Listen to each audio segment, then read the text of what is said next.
Wacho ni CM nikech kaluwore kod Fazul Mohammed mano director kaduol mar PSRA nowacho ni omiyo ndalo 7 mago kembe mago mag jigiwegi mag chuk-dar ponono ne ok bi chopo ogirimiti dwaro mar chulo chuk-dar omenda matin maromo Sh30,000 tibiro bed kikauno chik dibeni mane chik kose koro nyaka kete nyaka gi andika wiye mowuo nikech minister nyiche ondiko barua mochiwo ne jofwambo minister mar labor mowacho niya nyaka kawuono osara mantie chik en 15,000 gi 16,000 ma 30,000 ni oonge chik ka minister emosewacho kamano minister emochung' ne weche mag ndiko jotich gi chulo osara e Kenya mangima kind minister to gi Fazul ma en mana achiel kuom jotatije e parastatals chiegni 400 e Kenya ng'ano mane monego winji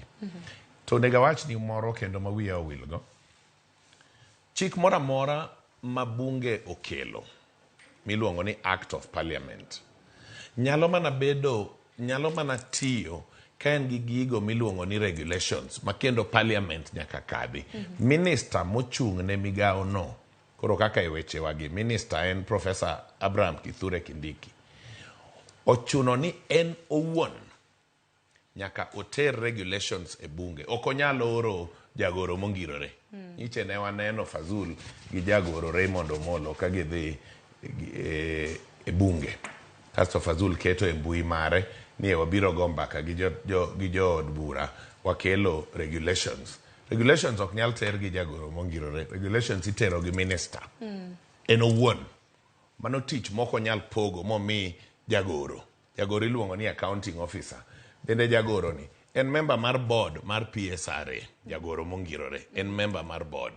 koro board member gi CEO ok nyal dhi e bunge ni gitero regulations ma affect wabende nyaka wago e mbaka so gimo wacho mane chik kawuono niya regulations onge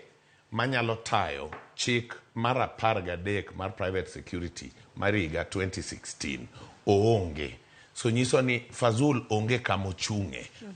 ene office oonge act momiyo ene office onge gi regulations board monego bed ni miye chik day to day kaka operate board onge manyiso ni otiyo kar kende momiyo nyiche na wacho wuok tich e rameny piny ni dipo ka en mana gi kalatas nyuol go pande